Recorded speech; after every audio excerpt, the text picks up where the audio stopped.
Juízes capítulo 18. Mica e a tribo de Dan.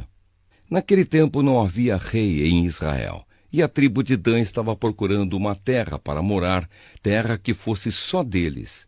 Isso porque até aquela ocasião eles não tinham recebido a parte da terra que devia ser deles, embora as outras tribos de Israel já tivessem recebido a sua parte.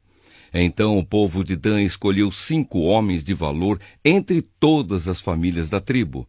Eles foram mandados das cidades de Zora e Estaol para espiar e conhecer a terra. Foram para a região montanhosa de Efraim e ficaram na casa de Mica. Enquanto estavam lá, perceberam, pelo jeito de o jovem levita falar, que ele não era dali.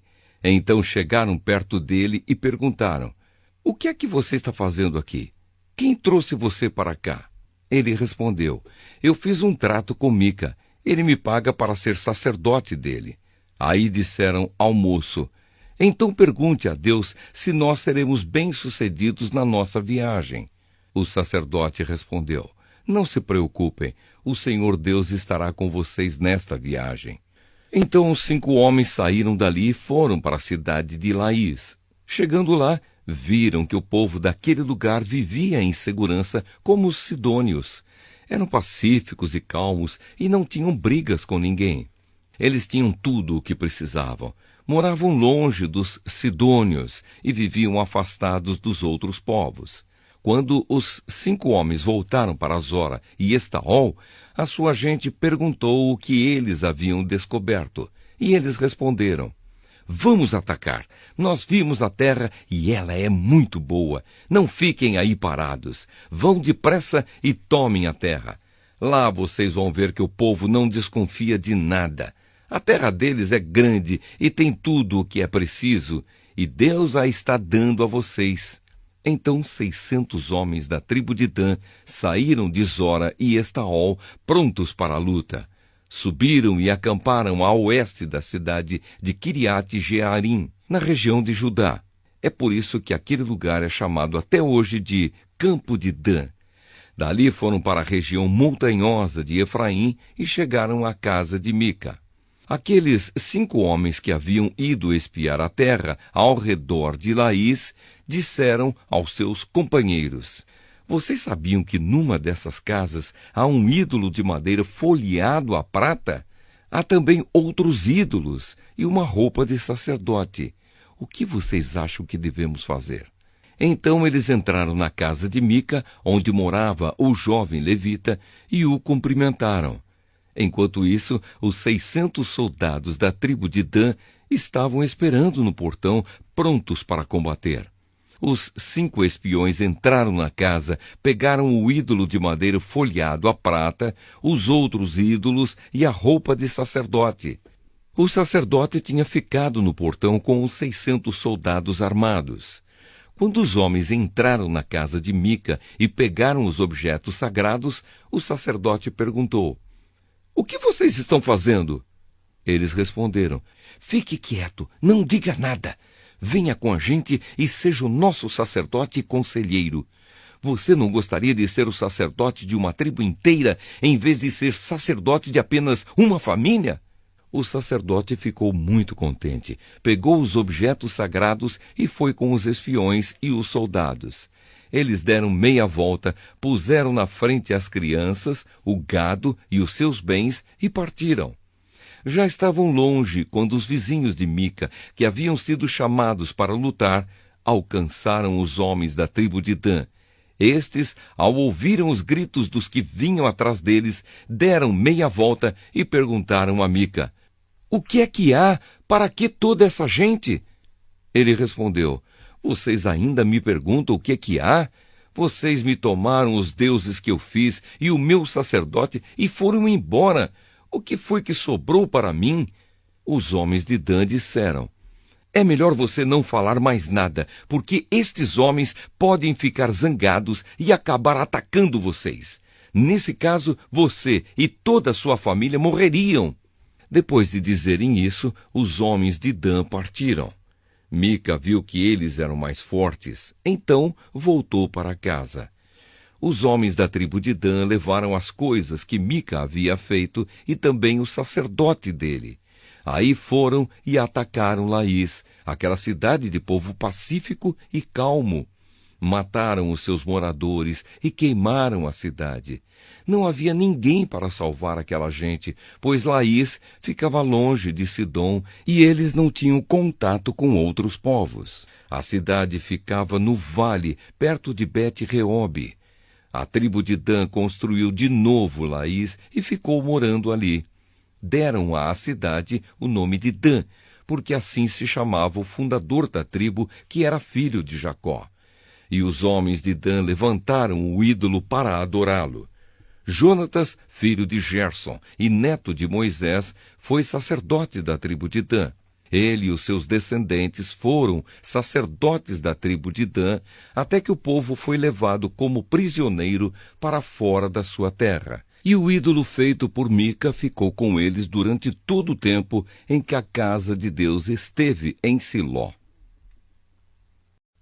Juízes, capítulo 19. O levita e a sua concubina. Naqueles dias em que Israel não tinha rei, um levita foi morar bem longe, na região montanhosa de Efraim. Ele arranjou uma jovem de Belém de Judá para ser a sua concubina. Porém, ela brigou com ele e voltou para a casa do seu pai em Belém, e ficou lá durante 4 meses. Então o homem resolveu ir a Belém atrás dela para tentar convencê-la a voltar. Ele foi com o seu empregado e levou 2 jumentos. E a moça o recebeu na casa do seu pai. Quando o pai da moça viu o levita, recebeu-o com alegria e insistiu para que ficasse na sua casa. E ele ficou ali 3 dias. Assim o casal tomou as suas refeições e passou as noites ali. No 4º dia, eles se levantaram cedo e se aprontaram para ir embora. Mas o pai da moça disse ao levita: coma alguma coisa antes de ir e assim você se sentirá melhor. Você pode ir mais tarde. Então os 2 homens se sentaram e comeram e beberam juntos. Aí o pai da moça disse: por favor, fique mais uma noite e divirta-se. O homem se levantou para sair, mas o pai da moça insistiu muito que ele ficasse. E assim o levita passou outra noite ali. No 5º dia, bem cedo, ele se levantou para ir, mas o pai da moça pediu: por favor, coma alguma coisa, espere até mais tarde. E os 2 homens comeram juntos. Quando o homem, a moça e o empregado iam saindo, o pai disse: olhe, agora já é quase noite. É melhor você ficar para passar a noite aqui. Logo vai ficar escuro, fique aqui e divirta-se. Amanhã você poderá se levantar cedo e viajar de volta para casa. Mas o levita não quis passar lá mais outra noite e partiu de viagem com a sua concubina, levando 2 jumentos arreados. Já era quase noite quando chegaram perto da cidade de Jebus, isto é, Jerusalém. Então o empregado disse ao patrão: por que não paramos e passamos a noite nesta cidade dos Jebuseus? Mas o patrão respondeu: não vamos parar numa cidade onde o povo não é israelita. Vamos continuar até Gibeá. É melhor a gente andar mais um pouco e passar a noite em Gibeá ou Ramá. Então passaram pela cidade de Jebus e continuaram a viagem. O sol já se havia escondido quando eles chegaram a Gibeá, cidade da tribo de Benjamim. Aí saíram da estrada para passar a noite na cidade. O levita chegou e se sentou na praça, mas ninguém o convidou para dormir na sua casa. E aconteceu que passou por ali um velho que estava voltando do seu trabalho na roça. Ele era da região montanhosa de Efraim, mas estava morando em Gibeá. O povo dali era da tribo de Benjamim. O velho viu o viajante na praça e perguntou: de onde você é? Para onde vai? O levita respondeu: eu estou viajando de Belém de Judá para bem longe, para a região montanhosa de Efraim, onde moro. Fui a Belém e agora estou voltando para casa, mas ninguém me ofereceu hospedagem para esta noite. Nós temos alimento e palha para os jumentos, e pão e vinho para mim, para a minha concubina e para o meu empregado. Temos tudo o que precisamos. O velho disse: venham comigo, vocês serão bem recebidos na minha casa. Eu cuidarei de vocês. Por favor, não passem a noite na praça. Então ele os levou para sua casa e deu de comer aos jumentos. Os seus hóspedes lavaram os pés, comeram e beberam. Enquanto eles conversavam alegremente, alguns homens imorais daquela cidade cercaram a casa e começaram a bater na porta. E disseram ao velho: traga para fora o homem que está na sua casa. Nós queremos ter relações com ele. Aí o velho saiu e disse: não, meus amigos, por favor, não façam essa coisa tão má e tão imoral. Este homem é meu hóspede. Olhem, estão aqui a minha filha virgem e a concubina dele. Eu vou pôr as duas para fora e vocês poderão fazer com elas o que quiserem. Mas não façam essa coisa horrível com este homem. Mas eles não quiseram ouvi-lo. Então o levita pegou a sua concubina, a pôs para fora e a entregou a eles. E eles a forçaram e abusaram dela a noite toda e só a deixaram de manhã. Ao amanhecer, a mulher veio e caiu na frente da casa onde o seu marido estava, e ficou ali até clarear o dia. De manhã o marido se levantou para continuar a viagem. Quando abriu a porta, achou a sua concubina caída em frente da casa, com as mãos na soleira da porta. Aí lhe disse: levante-se, vamos embora. Porém não teve resposta. Então pôs o corpo dela atravessado sobre o jumento e seguiu viagem para casa. Quando chegou lá, entrou, pegou uma faca e cortou o corpo da concubina em 12 pedaços. Depois mandou um pedaço para cada uma das 12 tribos de Israel. E todos os que viam isso diziam: nunca vimos uma coisa assim, nunca houve uma coisa igual a essa desde o tempo em que os israelitas saíram do Egito. Pensem, o que vamos fazer agora? Juízes, capítulo 20. Planos para castigar os moradores de Gibeá.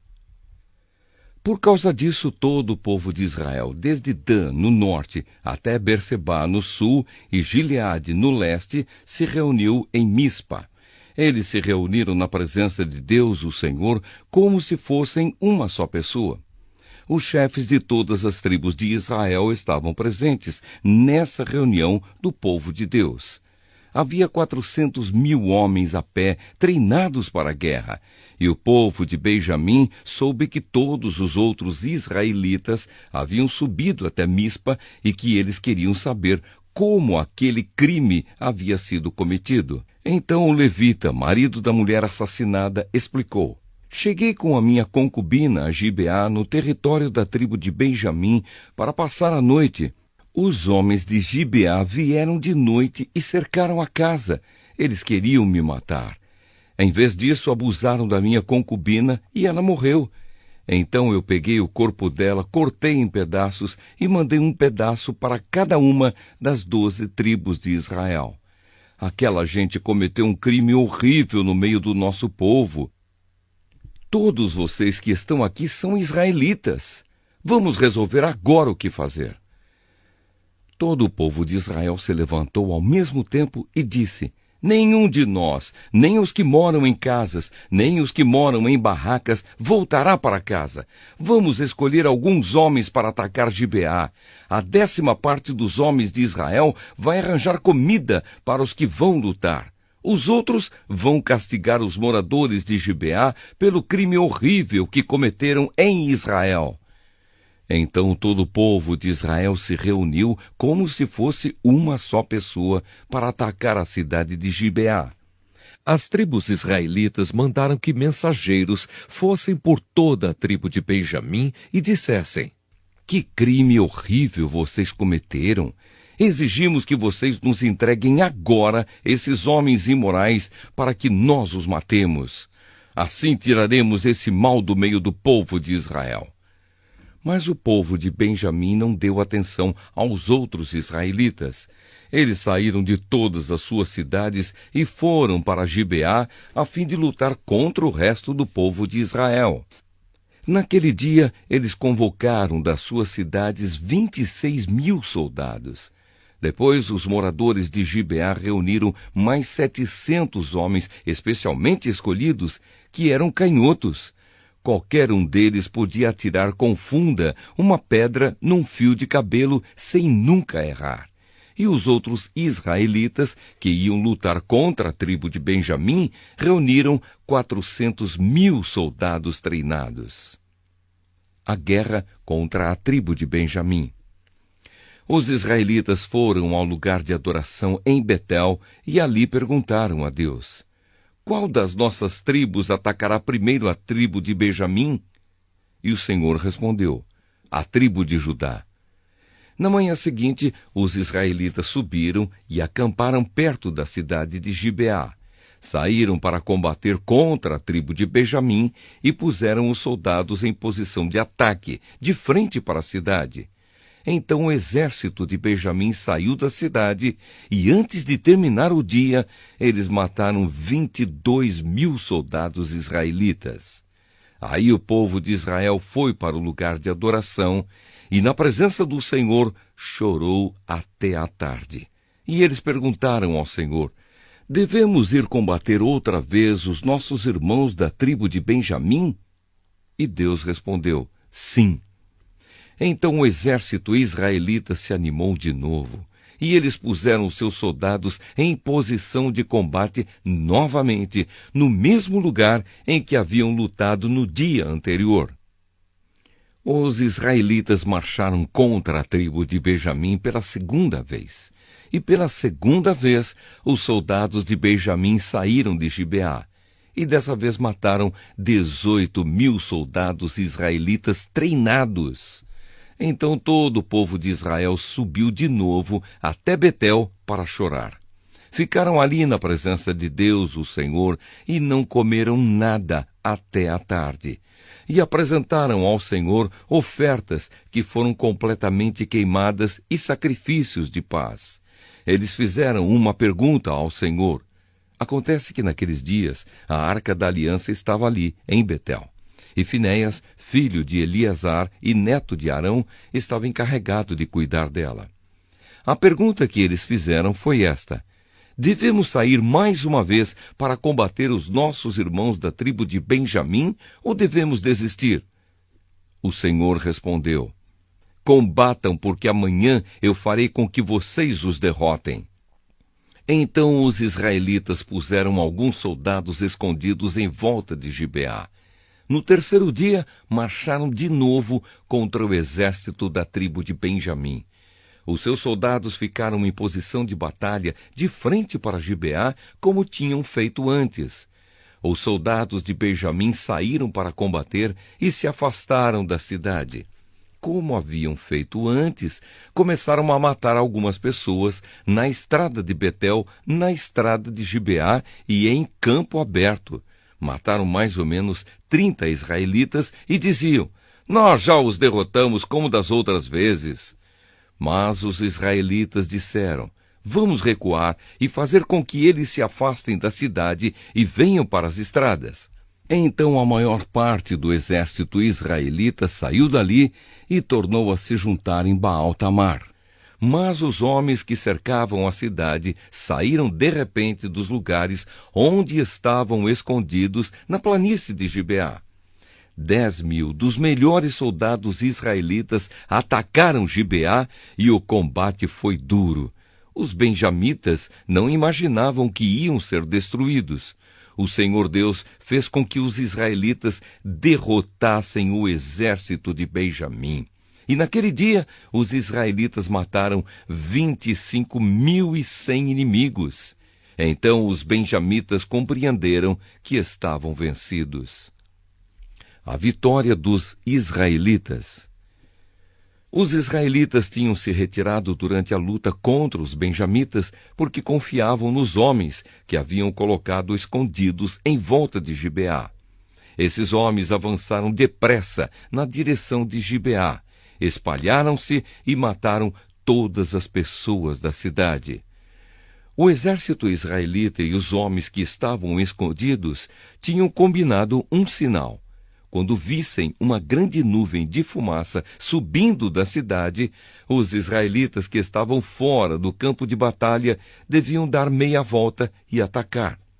Até aquele momento, os benjamitas já haviam matado uns 30 israelitas e diziam: sim, já os derrotamos como das outras vezes. Então o sinal apareceu. Uma nuvem de fumaça começou a subir da cidade.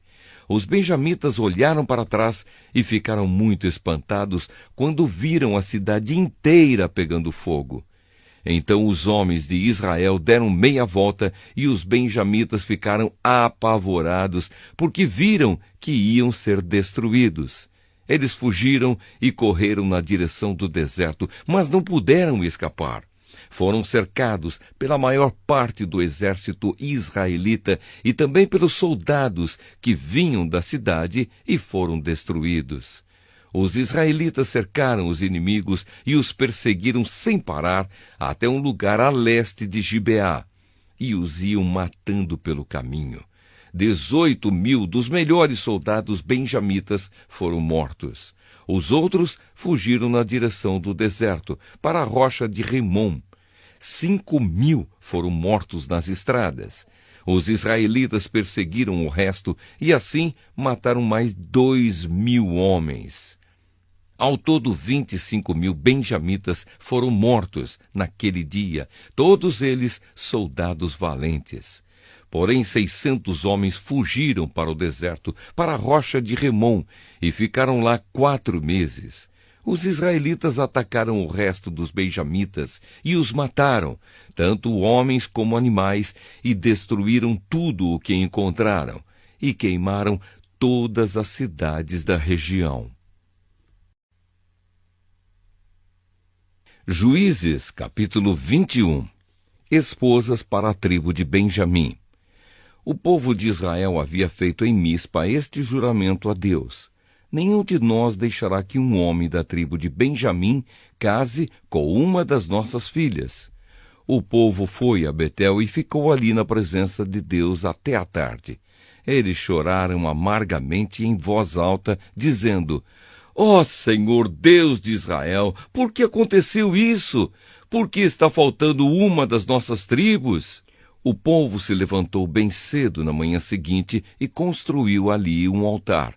Apresentaram ofertas que foram completamente queimadas e sacrifícios de paz. E perguntaram: de todas as tribos de Israel, quem foi que não subiu para aquela reunião na presença do Senhor Deus em Mispa?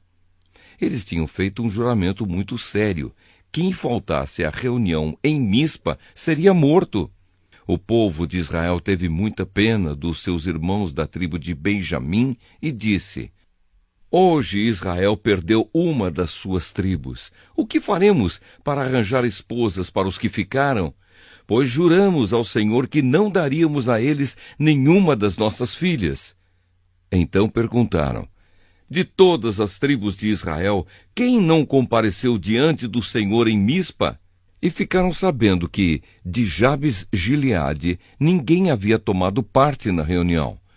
Quando fizeram a chamada do povo, ninguém de Jabes-Gileade estava lá.